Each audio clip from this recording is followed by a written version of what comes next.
වැව මේ අත ගොඩාක් මේක හිඳිලා වතුර නැති මට්ටම හිඳිලා මේක මේ අලි ගහන ප්‍රදේශයක මේ විශාල අලි සංඛ්‍යාවක් ඉන්නා මේ බලන්න මේ අලි ආපු අඩියේ දැන් විශාල ජනකායක් ඇවිල්ලා ඉන්නවා. ඒ වගේ තමයි බලන්න මේ සම්පූර්ණ විශාල ජලාශයක්. ඒ කියන්නේ වැවක්. දියවානා වැව කියලා තමයි ප්‍රසිද්ධ විවාහාරේ. බලන්න අද තත්ත්වය මේ.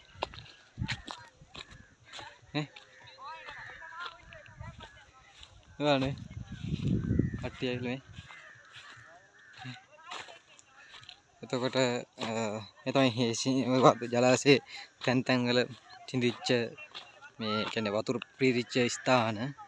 ඒ වගේම මේක විශේෂත්වයක් තියෙනවා මොකද්ද මේ පුදුම මේ ආහාරයට ගන්න පුළුවන් කංකුන්. විශාල ප්‍රමාණයක් අර වෙන්නේ කංකුන් කන ජනතාව. අර කංකුන් කටන.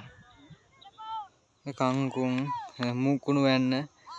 වදී කැමරා ගන්න පුළුවන් කොට જાති ගොඩාක් තියෙනවා. මේ අලි ඇවිල්ලා නෙළුම් මම හිතන්නේ නෙළුම් කොළ දහස කනවා. ආහාරයට ගන්නවා අලි ඇවිල්ලා. දියවානා වැව